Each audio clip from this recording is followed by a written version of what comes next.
पुराना घंटा घर चर्च से दूर खड़ा था। एक 8 कोने वाला बिल्डिंग जिसकी शिखर बहुत ही टेढ़ी मेढ़ी थी। इसमें केवल 2 कमरे थे। नीचे वाले कमरे में लकड़ी रहती थी और ऊपर वाले कमरे को रस्सी कक्ष के नाम से जाना जाता था। और उस बिल्डिंग में एक गोल गोल जाने वाली सीढ़ियां भी थी। घंटी बजाने वालों की पुरानी पीढ़ी का मानना था कि घंटा घर प्रेतवादित है, उसमें भूतों का साया है। वास्तव में किसी ने भी भूत को देखने का दावा नहीं किया था, लेकिन जब उनमें से किसी को इस विषय के बारे में बोलने के लिए कहा जाता था तो वो ऐसा दिखाते थे कि वो कुछ बोलना तो चाहते हैं पर वो कुछ बता नहीं सकते। एक आदमी था जो कुछ ना कुछ निश्चित ही बता सकता था, पर हाल ही में उसने छुट्टी ले ली थी और अब वो लोग वहाँ के लोगों से बात भी नहीं करता था। कोई भी बूढ़ा घंटी बजाने वाला अंधेरे के बाद अकेले इमारत में नहीं जाता था। उनमें से एक भी नीचे की तिजोरी की ओर जाने वाली घुमावदार सीढ़ियों से नीचे नहीं उतरते थे। उनमें से कुछ यह जानने के लिए उत्सुक रहे होंगे कि इसमें क्या है या इसमें कुछ है भी या नहीं, लेकिन उनके अंधविश्वास ने उनकी जिज्ञासा पर काबू पा लिया। जिन युवाओं ने घंटी बजाने वालों की पुरानी पीढ़ी का बात सुना वो उन पे हंसे, पर फिर भी उनमें से किसी ने भी पुरानी इमारत की तह तक जाने का कोई जिज्ञासा नहीं दिखाया। उन्होंने अपना अधिकांश समय रस्सी वाले कमरे में बिताया और जाहिर तौर पर वे इमारत के नीचे के कक्ष से काफी ही ज्यादा अपरिचित थे। घंटा घर दिन के समय एक भयानक निराशाजनक पुरानी जगह थी।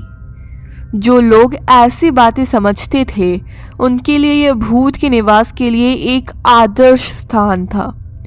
बाहरी हिस्से में उम्र के दागदार मौसम के दागदार दीवारें थीं। आंतरिक भाग उत्साहहीन था, बंजर और बिन बुलाए था। जमीन पर और रक्सी कक्ष में लंबी संकीर्ण रंगीन कांच की खिड़कियां थीं, लेकिन कांच धूल से ढका हुआ था और सूरज की किरणें जो संतों की धूल से ढकी मूर्तियों के माध्यम से आने की कोशिश करती थी वो आ नहीं पाती थी और उसके कारण से वो जगह बहुत ही ज़्यादा अंधेरा दिखाई देता था। एक नए साल की पूर्व संध्या पर 11 बजे युवा पुरुषों की एक मौज मस्ती भरी पार्टी पुराने घंटा घर की रस्सी कक्ष की दीवारों के चारों ओर बेंचों पर बैठे। उन्होंने जंगली बेलगाम भीड़ के साथ हिस्सा लिया था जो शहर की सड़कों पर परेड करते हुए तिनकी तुरही और तेज सीटियों की आवाज के साथ रात को भयानक बना देते थे और घोड़ों के अभद्र खेल में शामिल होते थे। उन्होंने भी बहुत स्वतंत्र रूप से आत्मसात कर लिया था और घंटियों की मधुर ध्वनि के साथ नए साल के आगमन की प्रतीक्षा कर रहे थे। जैसे ही वे शराब की बोतल लेकर घूमे उन्होंने विदाई वर्ष के लिए एक बेतुका शोक गीत गाया और जिसे वे इसका विचित्र हास्य समझ रहे थे उस पर जोर जोर से हंसे। यद्यपि वे उम्र में छोटे थे फिर भी ये लोग अनुभवी रोपर्स थे और ऐसा लगता था कि उनकी औषधियों का उन पर बहुत कम प्रभाव पड़ा था। उनके लिए नए साल का बजना एक बहुत बड़ा मजाक था और उन्होंने इसके बारे में कई घटिया चुटकुले सुनाए और मौज मस्ती करने वाली कंपनी में से एक जॉन जो अपने साथियों से छोटा और कम अनुभवी था ने घंटा घर में आने से पहले अपने पेट में नासमझी से मिलावट कर दी थी और परिणाम स्वरूप वह आधे बेवकूफ पागल नशे की स्थिति में था। दूसरों द्वारा ध्यान न दिए जाने पर उसने एक मोमबत्ती ली, रस्सी कक्ष से बाहर निकला और घुमावदार सीढ़ियों से लड़खड़ाता हुआ नीचे उतर गया। जब वह जमीन पर पहुंचा तो उसने माचिस जलाई, अपनी मोमबत्ती जलाई और अपने आप में असंगत रूप से बरबराते हुए उन सीढ़ियों की तलाश की जो नीचे वाले कमरे में जाती थी।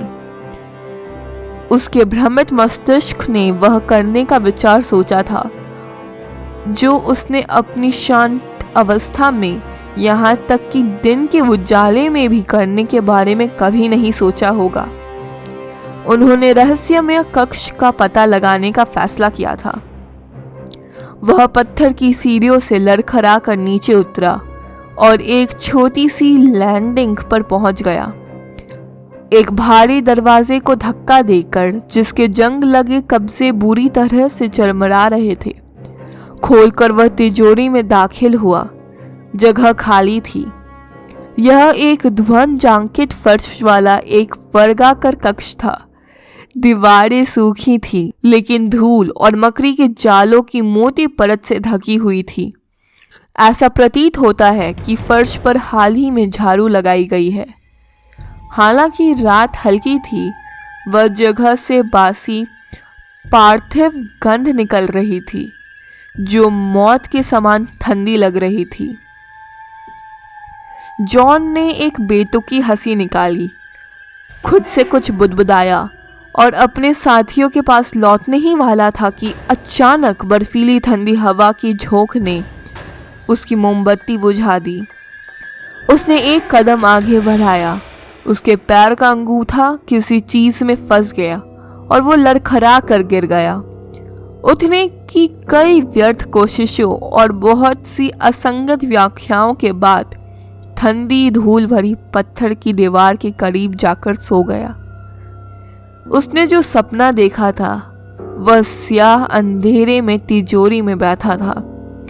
वह वहां क्यों था या वहां कैसे आया, उसे कुछ भी मालूम नहीं था। पत्थर की सीढ़ियों पर भारी कदमों की आवाज सुनाई दी और काली आदतें और कपड़ों में दो भिक्षुक कक्ष में प्रवेश कर गए। उनमें से एक लालटेन लेकर दरवाजे के पास खड़ा हो गया। उन्होंने जॉन पर ध्यान नहीं दिया और वह लालटेन की किरणों की पहुंच से दूर दीवार के करीब छिप गया। साधु फर्श के केंद्र की ओर बढ़ा और बड़े झंडों में से एक में लोहे की पत्ती घुसाकर उसे उठाया और एक चौकोर छेद बना दिया। डर से कांपते हुए जॉन ने मोहित आंखों से देखा। भिक्षु फुटपाथ के खुले रास्ते से नीचे उतरे। वह सीढ़ी से उतरते हुए उनके पैरों की खरोंचने की आवाज सुन सकता था। वह कई क्षणों तक शांत बैठा, सोचता रहा कि आगे क्या होगा। वह आवाजों की बरबराहट तो सुन सकता था, लेकिन शब्दों में अंतर नहीं कर सकता था। आवाजें बंद हो गई। फिर गेंती की गड़गड़ाहट और उसके बाद फावरे द्वारा मिट्टी फेंकने की अचूक आवाज आई। एक अदम्य जिज्ञासा से प्रेरित होकर जिसने उसके दर पर काबू पा लिया, वह रेंगते हुए खुले स्थान तक गया और नीचे झांका। उसने देखा कि एक भिक्षु ठेकाने में नरम भूतल में एक छेद खोद रहा था। दूसरे ने लालटेन की धीमी रोशनी में एक भिक्षु की आदत में लिपटे एक शव के क्षीण भयानक चेहरे की जांच की। इस डर से कि कहीं वे ऊपर ना देख ले और उसे ना देख ले, जॉन पीछे हट गया और दीवार के सामने छिप गया। कुछ देर बाद फावरे की आवाज बंद हो गई। उसे फिर से आवाजों की गुनगुनाहट सुनाई दी। तभी एक धीमी गड़गड़ाहट की आवाज आई, मानो कोई भारू वस्तु नरम धरती पर गिर गई हो। जॉन कांप उठा। वह जानता था कि भिक्षुओं ने लाश को अपने द्वारा खोदे गए गड्ढे में फेंक दिया था। कुछ सेकंड के लिए सब फिर शांत हो गया। एक साफ और स्पष्ट आवाज की आवाज से सन्नाटा टूटा।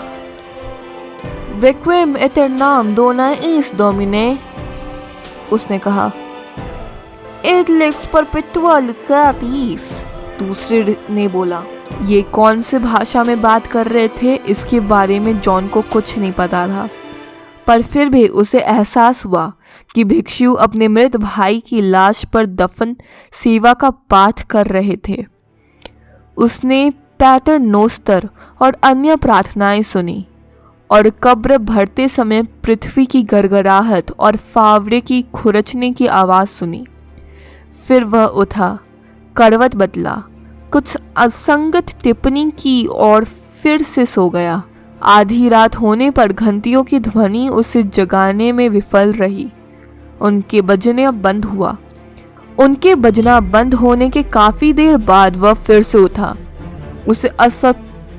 उसे अस्पष्ट चेतना थी कि कोई बहुत ठंडी और नमी युक्त चीज़ उसके चेहरे पर आ गई है। उसने अपनी आंखें मूली और खुद को फैलाया। कुछ सेकंड बीत गए जब उसे एहसास हुआ कि वह कहाँ है, लेकिन उसे ज़रा भी अंदाज़ा नहीं था कि वह वहाँ आया कैसे। उसने अपने जेबें टटोली, एक माचिस ढूंढी, उसे जलाया और अपनी मोमबत्ती बरामद कर ली। बाती एक क्षण के लिए धू धू कर जल उठी और फिर तेज़ी से जलने लगी। उसका सपना उसके दिमाग में ताज़ा हो गया। उन्होंने कक्ष के फर्श पर बने झंडों की जांच की, लेकिन उनमें से किसी में भी लोहे की अंगूठी का निशान नहीं मिला। वह अब शांत हो गया था और आशंका में भरा हुआ था, लेकिन वह अपनी मोहित आंखों को फर्श से नहीं हटा सका।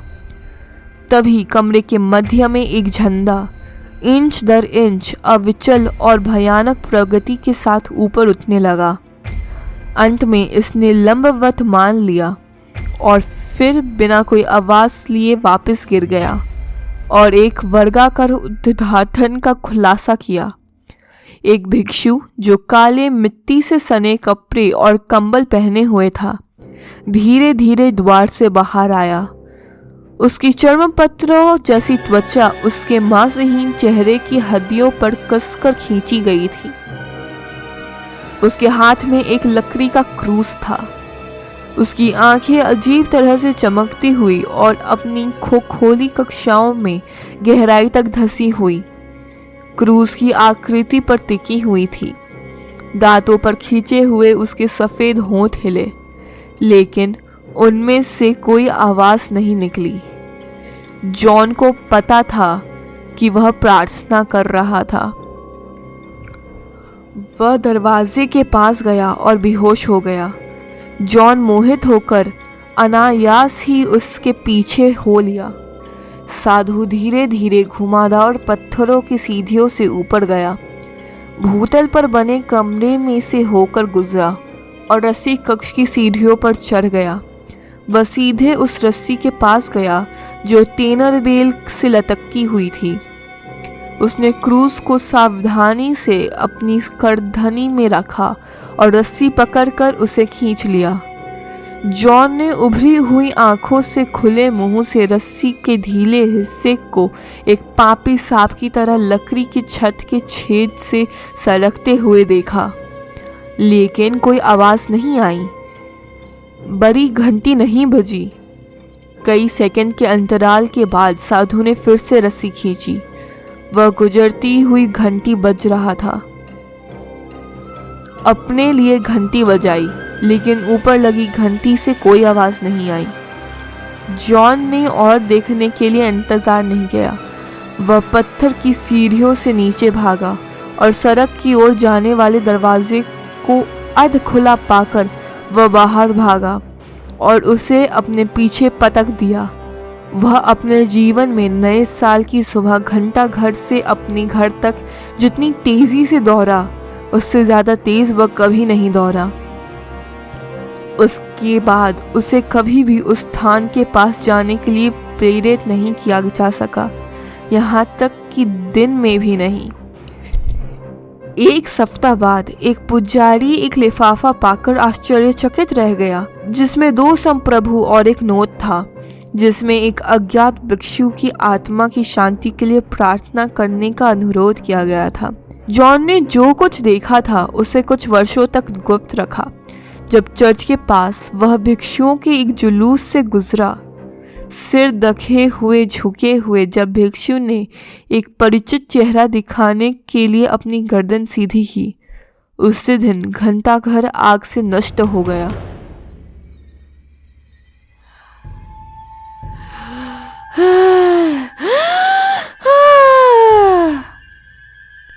तो कैसा लगा आपको ये कहानी? कमेंट सेक्शन में ज़रूर बताइएगा।